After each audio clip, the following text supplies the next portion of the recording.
back to the Hat and Beard Show, you guys. The NFL Divisional Playoffs are here, and today we're breaking down the highly anticipated divisional matchup between our Detroit Lions and the scrappy Washington Commies. You guys, both teams have had remarkable seasons in their own right. Washington has, by all accounts, outperformed their expectations heading into the season, coming off of the number 2 overall pick, a new head coach, and a retoolage offensively and defensively. The Washington Commanders have been a nice story to follow this year in the NFL. However, our Detroit Lions, 15-2, the Kings of the North, we want a Super Bowl, and there's nothing that will stop us from achieving that. You guys, today we will dive into some key matchups and factors that I think could determine the outcome of this awesome divisional round matchup between the Detroit Lions, the Washington Commanders. I think this whole weekend is slated to be a series of great games. Ultimately, I don't want the Detroit Lions to be the team that slips up against the lower seed. Go ahead and let the Kansas City Chiefs fall to the Houston Texans. In fact, I'm putting some money on the Houston Texans. Why not? Go ahead and let them be the ones to slip up. Let the Lions roll on the Commies, and then we're all waiting for really the big game of the weekend, the one we've all been waiting for, the rematch between the Baltimore Ravens and the Buffalo Bills. But that is not the game we're here to discuss. We are here to discuss, that's right, guys, Lions Commanders. If you haven't already, go ahead and slap the like button. Subscribe to the channel if you're new here. Go ahead and share this video around with your friends and comment down below. I want to know what you guys think is going to happen with the Detroit Lions and the Washington Commanders. It'd be a lot cooler if you did. First, let's take a look at how these teams got to where they are now. A quick breakdown. The Detroit Lions, you guys, our Detroit Lions have had a historic season, finishing with a franchise best 15-2. Absolutely astonishing considering the mountain of obstacles we've had to overcome. We secured the number 1 seed in the NFC. Our offense has been nothing short of explosive, led by playmakers on every single position of the team. A brilliant head coach, or a brilliant offensive coordinator, Ben Johnson, who will be getting a head coaching job, unfortunately, this offseason. I almost guarantee it, as much as I hate to see it go. And we've scored more than 560 points this season. That is best for 4th all-time in a regular season. Absolutely astonishing. It has been just a remarkable season for the Detroit Lions. We have faced injury obstacles, the media against us, the national pushback on Dan Campbell's not doing it right, but yet here we are, the 1 seed, and it is Super Bowl or bust for us, you guys. On the other side, though, we have the Washington Commanders, and they have been America's underdog story this year, okay? They have really just outperformed where expectations were placed upon them at the beginning of the year. Who would have thunk it? Who would have thunk that with a rookie quarterback, a new head coach, a retoolage, they had parts leave, they brought in some pieces. They are not as explosive on offense as, say, the Cincinnati Bengals. But yet here we are. 12-5 Washington Commanders, right? Dan Quinn and rookie quarterback Jayden Daniels have defied expectations, culminating in the thriller in the wild card matchup down in Tampa to unseat the Bucs, the NFC South winning Tampa Bucs, right?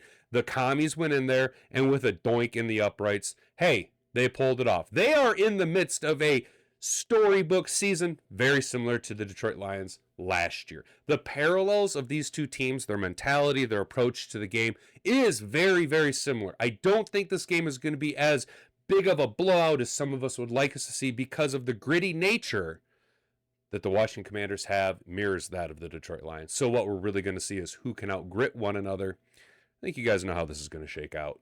Speaking of Jayden Daniels, that brings me to my next point. 2 key matchups that we need to be keeping our eye on throughout the game, right?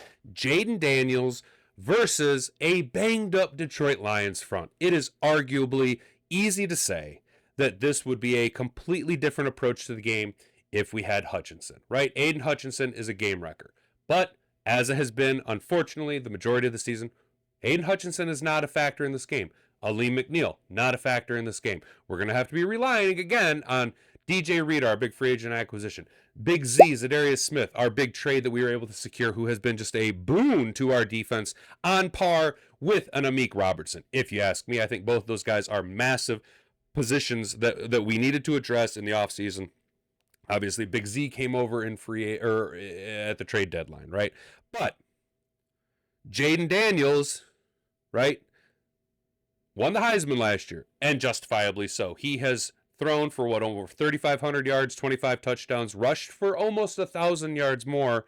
I think he put together over 30 touchdowns combined, air and ground assault. He's probably going to win Offensive Rookie of the Year, him or Bo Nix. I would imagine Jayden Daniels. If Jayden Daniels obviously wins this game, that is another step towards him winning Offensive Rookie of the Year, right? But he's a dual threat quarterback, and we know that has been the Achilles heel of our defense time and time again. It is the one thing that we tend to get bid on. And it's not just us. It is a league-wide situation. If we can contain Jayden Daniels and make him not as mobile as he wants to be, we can't have him running like Josh Allen. We need to contain him more like, say, a Kyler Murray, right? As long as Aaron Glenn's defense can coordinate some type of approach that can devise a plan to keep Daniels' mobility in check, whether that is blitzing and staying in your lanes, not allowing lanes to open up for Jayden Daniels, keeping a spy on him at some point, relying on Alex Anzalone's cerebral ability and Jack Campbell's athleticism, and letting Brian Branch roam the field, do what he does. They have a couple of positions that can be taken advantage of. We'll talk about that here in the next few minutes, just stay tuned.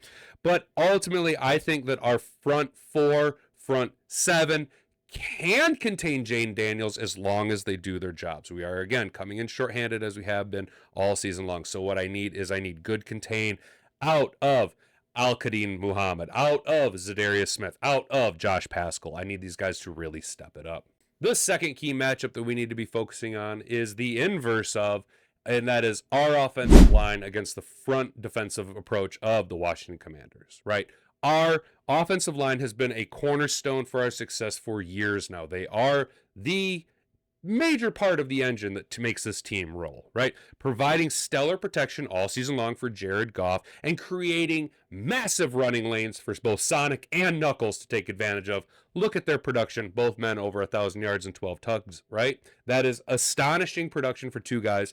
Our offensive line is the engine that moves us, but we will be facing a formidable challenge against two just absolute game wreckers at defensive tackle, that being Jonathan Allen and Daron Payne. Both of those guys are very, very good at what they do, and we need to be addressing and making sure that middle of their defense gets assaulted, because if you look right up the middle, just like the Detroit Lions, they are built from the inside out. They got two really strong defensive tackles. Bobby Wagner, linebacker, veteran. We talked about him earlier on in the season. He's played against Jared Goff a lot, being that they both played in the NFC West, Seattle and LA, right? And then also Jeremy Chin came over from Carolina in the offseason, has been a dynamic safety for them. So right up the middle there. But if we can control the line of scrimmage, secure the first level, get to the second level, Kevin Zeitler being available will actually make that job a little bit easier, although I have no complaints about how Christian Mahogany has been playing. I think Christian Mahogany will do just fine, though it will be a test for him. However, our entire offensive line being in the NFC North with the defenses that we had to play against, i.e. the Chicago Bears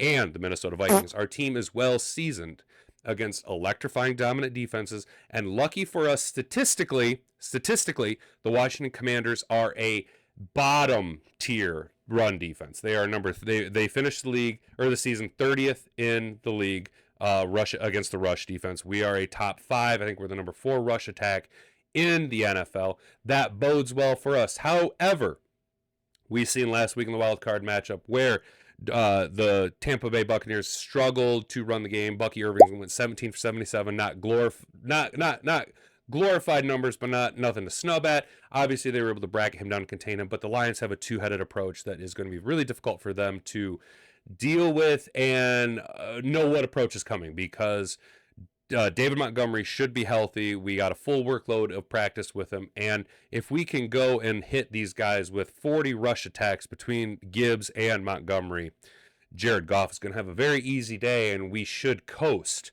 to a solid victory. Also, one more thing, one more matchup while I think about it off the top of my head, and that is scary Terry McLaurin. I said that the Commanders have a few weapons on offense, and scary Terry is exactly that. He is scary. His name's Terry McLaurin, and he is a very good wide receiver. Terry McLaurin remains a primary weapon for the Commanders' passing attack. The Lions' secondary has shown improvement throughout the season, right? Though we will be minus Carlton Davis. We should have Terry and Arnold and possibly Enos Rakestraw, but Amik Robertson's going to have to take on that big role again like he did against JJ in Week 18, right? We will need to be on high alert to prevent McLaurin from making game-changing plays downfield. He's got wheels, but we got two all-pro safeties that are just going to be lurking, and hopefully what we see out of Scary Terry is him get bracketed with a little bit of help. You know, a Kerby Joseph or a Brian Branch kind of bracket, or even Ife Melifonwu. All those guys can help in coverage with one-on-one matchups that our corners will be running. You're going to want to run a man with a shell two, or a cover two shell, right? Take away McLaurin's athletic ability, keep everything in front of you.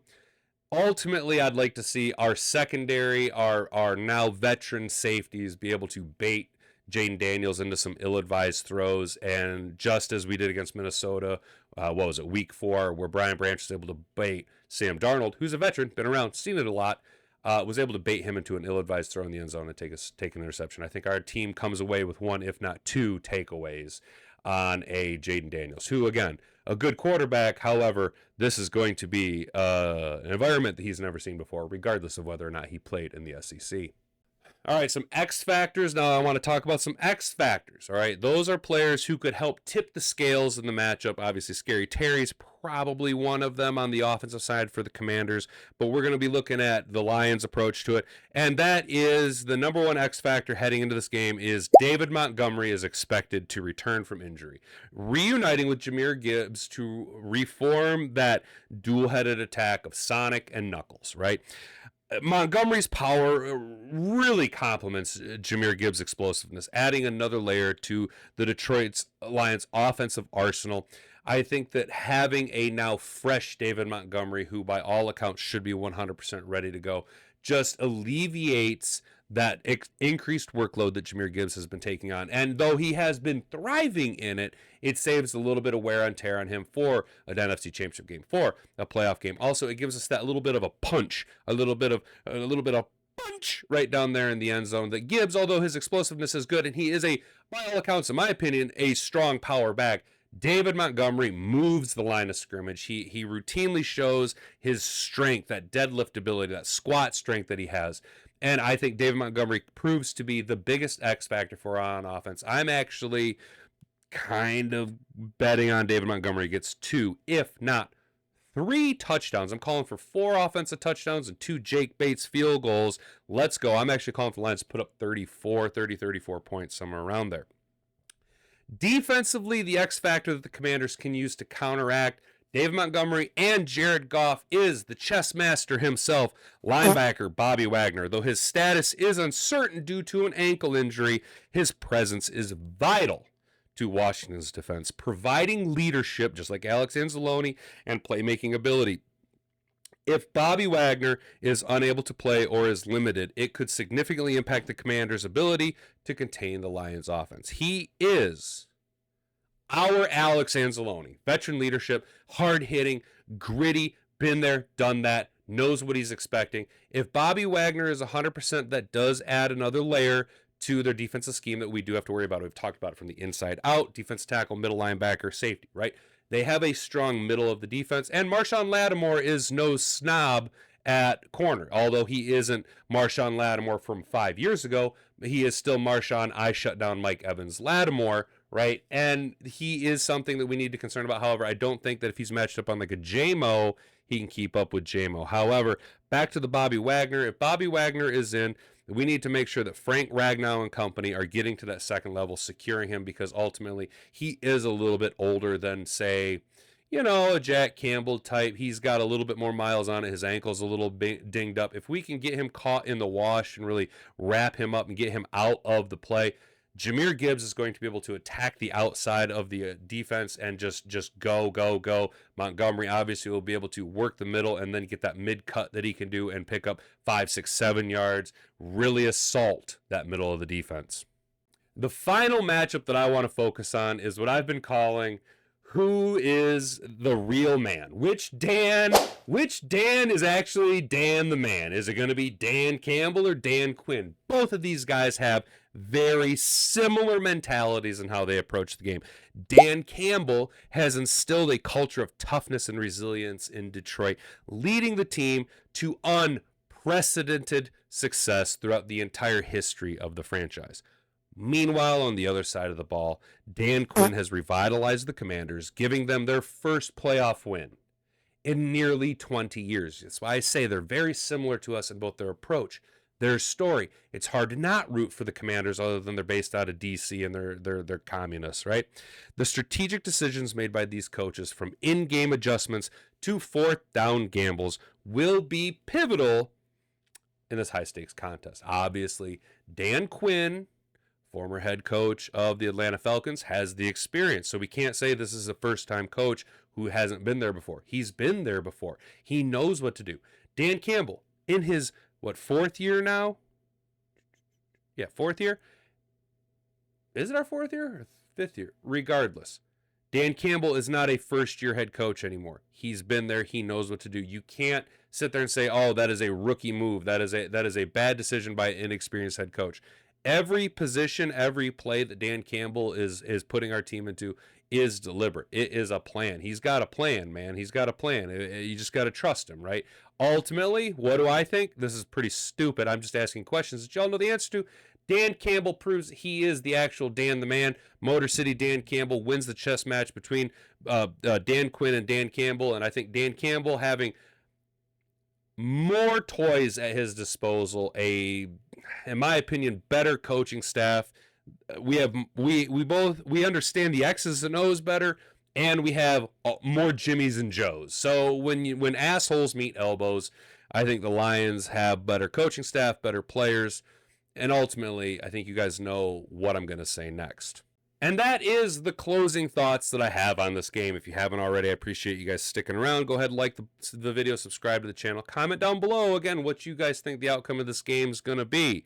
This game has all the makings of a classic, both in the physicality matchup and the narrative storylines of both teams going at it, right? The Lions playing at home with a rested squad and are favored to win, justifiably so. However, the Commanders have embraced their underdog role all season long. They're playing with house money, kind of why I think Houston can beat Kansas City. They're playing with house money. It doesn't matter. They've outkicked their coverage. They've outperformed where they were supposed to be. They weren't supposed to win double-digit games this year, let alone win a playoff game and be going into Ford Field for a crack at a trip to the NFC Championship game, right? Repeatedly, they proved doubters wrong, while Detroit's balanced attack and home field advantage gives us a massive edge. Ford Field is a nightmare of a place to play in. Washington's resilience cannot be underestimated, though. Ultimately, my prediction, I said it earlier, look, I do think that we give up some points. I don't think that we're going to be able to hold the Commanders to under double-digit points like we did Minnesota. Possibly, and that'd be awesome. I think that they end up putting up 23, 25 points. I don't think they quite get over that 30-point hump.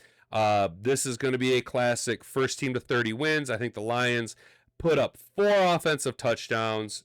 Goff throws for 1 or 2. Montgomery rushes for 2. And you figure out something. You know what I mean? And then obviously Jake Bates, you guys know the ballad of Jake Bates will continue. He'll hit a 50-plus yarder and a just outside 40. How's that, right? 2 field goals, so we're talking 34 points, 34, 23, somewhere around there is my estimation for the game.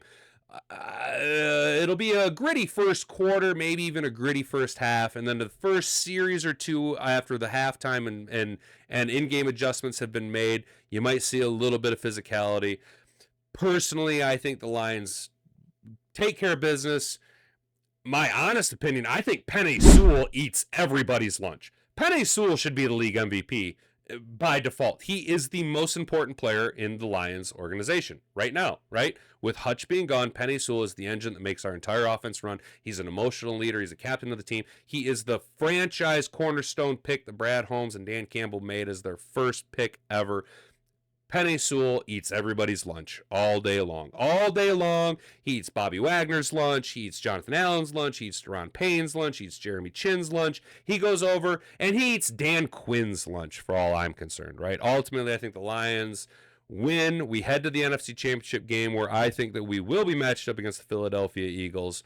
I think that'll be a great game. Hopefully everything works out. So, that's really it for today's breakdown. Let me know what you guys think down in the comments below. Who do you think comes out on top? Give me a score. Give me a prediction. Just give me a prediction. Why not? Drop down in the comments below. Don't forget to like the video, subscribe to the channel, hit the notification bell for more playoff insights, and share this around with all your friends because it really helps us grow.